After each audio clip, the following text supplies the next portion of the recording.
Hello everyone and welcome to episode 22 of Katawa Shoujo, or should I say, the beginning of Emmy's route. So, let's start. My alarm's beeping, shatters up the early morning quiet, and I find myself wondering where to find the motivation to rise. Class is still quite far off, but I greet a one with Emmy in the mornings. Really, I'm not that interested in running as an RB, or even as a possible life lengthening exercise. However, I feel obligated to follow through on my promise to Emmy yesterday, which is why I find myself throwing on some running shorts and a light t-shirt. The cool morning air caresses my face as the morning sunshine causes the dew on the grass to sparkle nearby, nearly blinding me at first. As I make my way down to the track, an ugly thought strikes me. What if this is some sort of joke Emmy's playing on me? Would that really surprise me? Hell, I'll probably do it to the new guy, too. At the very least, I'm sure Emmy and Rim made the bet on whether or not I'd actually show up. I feel a sense of trepidation on the track as I feel a sense of trepidation as the track comes into view. You're late. It would seem that Emmy is already there. What a relief. Not according to my watch. We're both early, in fact. Damn, you got me there. Emmy is sitting on the bleachers, decked out in her running gear, waiting somewhat patiently for me. I'm glad you're actually here. I was afraid that this was a joke or something. Nah, I'd never make someone get up early for nothing. Plus, Rin owes me 500 yen now. She didn't think you'd actually show up. I knew it. Nice to know Emmy was on my side at least. Emmy hops off on the bleachers and begins stretching out. She's remarkably lithe, almost like a dancer. I set out to stretch as well. Then I realise I don't exactly remember how to stretch properly. It's been ages since I stretched for anything, if you don't count my one stint at running last week. And even then, I don't think I actually stretched beforehand. Wait, you stretch before working out? Nah, I'm joking. I know you're supposed to, but when you're benching, or even squatting, deadlift, don't really stretch. I pretty should, really should, especially to increase range of motion, but that's beside the point. Respect for my long hospital stay rises up again. Can't say I was active all that before the hospital stay though, so maybe I'm just being more morose. Pause for a second. Emmy giggles as she watches me stretch out. No, he said. You've got to hold it for longer than that. I'm trying. Kinda hurts a little. That's because you're out of shape. You've got to get some flexibility in you like this. To demonstrate, Emmy reaches out and reaches down and puts her head through her legs. God bless you, Emmy. I see. Is that the sort of thing I should strive for? Of course, flexibility is important for any runner. You'll be able to go faster the more you stretch out. That makes no sense to me, but Emmy seems to believe it's true. With Emmy's help, I managed to stretch myself out properly. Can't help but notice that when she thinks about how to explain things to me, her mouth scrunches up in a concentration. It's adorable. Not bad, he said. Come on, we better start running. I don't know what word to go. This is just shit, mate, but... wait. We'll start off with a mile, okay? That's 4 laps around the track, got it? That sounds fun to me. This shouldn't be too hard, right? A hazy memory of running a mile for gym class surfaces in my mind. Yeah, it wasn't that bad. We set to say pretty good pace and I fall behind her. Try to keep up, okay, he said. Roger. We ran the first curve without incident, but I can feel my heart rate increasing slightly. By the second curve, I started breathing through my mouth. He doesn't even seem to be breaking a sweat. As if to punctuate her superiority, she turns around and starts running backwards. Are you doing okay, Isa? Never. Better. Oh, really? Maybe I should speak up then. Oh no, wouldn't want you to exert yourself. My heavy panting and wheezing makes the statement less convincing than I had hoped. Emmy simply smiled and turned around again. You're the boss, he said. We'll stay at this pace. You get the feeling that I'm being mocked. All in such terrible shape, I'll probably feel offended. I'll feel like my breath is coming in ragged gasps. I'm also awash in my own sweat. Gross.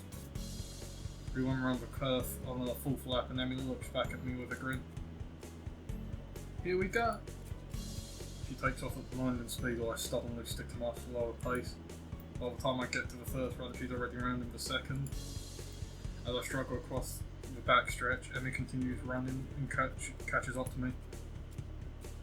Come on, Hisa, you can do it. I'd answer her, but I'm too focused on getting the air into my lungs and ignoring the burning in my leg muscles. Quads. Probably hamstring too, and maybe calves. Part of me wants to say something like, maybe you can, but I'm about to die here. But again, I doubt I can actually get form words right now. Emmy keeps pace with me as I round the second turn and cross the finish line.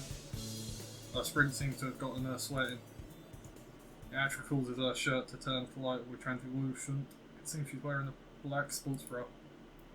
For a vague stab at guilt for being the sort of guy who stares at girls' chests, but my legs and chest are burning so bad that I can't bring myself to care that much. Not bad for a first effort, he said.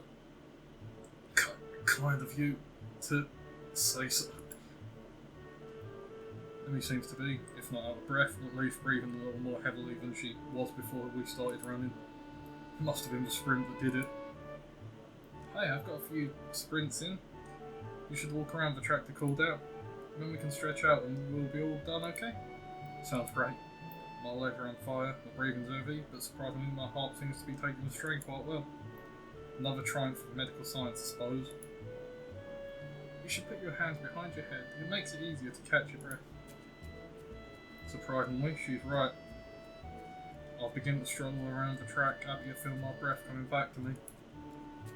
There's a blur as Emmy sprints by me. Watching her run is absolutely fascinating. It's not just because she's on prosthetics, though, that's interesting. The really interesting thing is the way her face changes. I can only catch glimpses of it as she runs by, but her eyes seem to come alive with a sort of fierce joy. It's as if there's nothing else in the world but her and the track. By the time I've gotten to the final stretch, Emmy seems to have finished her sprinting. She's breathing heavily now, but she's wearing a satisfied grin on her face. She waves to me cheerily as I near her. Feeling better, right? Actually, yeah. Do you want to take another lap around with me? I've got to cool down too, you know? Part of me would rather sit down and not move, but something can be that would be a bad idea. So if I sit down now, then maybe now getting back up again. Sure, why not? And Miss Anne got behind her head now as well, which makes her seem very relaxed. Positioning of her arm also pulls her shirt up with the ever so slight with it you can see a small strip of her belly. I'll do my best to act the gentleman and not look, but the contrast of her skin against the red running shorts is rather arresting. Sir, what are you doing, sir? So, how do you feel, he said. Surprisingly good. I'm sore and tired, but surprisingly good. As soon as I say it, I realise that it's true. Sure, part of me wants to lay down and die, but I feel like I've accomplished something. It's almost like a glow through my body that persists despite the soreness. Yeah, that's the runner's high. Runner's high? Yeah, it's something to do with adrenaline. Let me think for a moment as we were trying to remember. Then she shrugged and grinned at me. I don't actually remember, but it's a good feeling though, isn't it? Better than sick, right? I opened my mouth to respond shortly before processing what she just said. I'm watching my face for a few minutes before bursting into laughter. Sorry, I couldn't resist. You're just too easy.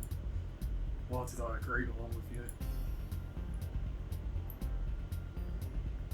Emmy just laughs harder and she takes hold of my forearm and tilts it, allowing her to get a better view of my watch. Her face changes the moment she sees the time. Oh no, we better get a move on, he said. Class is in an hour and I need a shower. I should probably do that as well. I need to see the nurse too, and maybe he'll write me a note for being late. Or do you need to see the nurse? Emmy points to her prosthetics as if that would explain everything. It's important to check for irritation, you know, from sweat or friction or anything. Normally I don't go after practice, but if we're going to do something this morning, these morning runs, then I guess I'll see him twice a day. Wait, so Emmy has only started these runs since I showed up? If it's more convenient for you to run with me at a later time, don't be silly, I've been meaning to start running the mornings for a while now. If I didn't have a partner with, I'd be less likely to keep a routine. It's always harder to blow off a commitment if you're going to let someone else down, you know? So you'll be my running partner for the mornings. We both need the exercise, so it all works out, don't you think? Yeah, perfect. Does it have to be me though? I guess can't complain too much. Emmy's pretty fun going around with. She's right. Do need the exercise. Doctor's orders, even. Emmy waves a quick goodbye at me. Right, Emma, come have lunch with us, okay? What? Lunch, you know? The meal in the middle of the day? Come have it with us. Where? The rooftop. Rin likes it up there. When? Lunchtime. When else? That's a silly question. Yeah, but I sort of felt the need to ask all three of us for completeness' sake.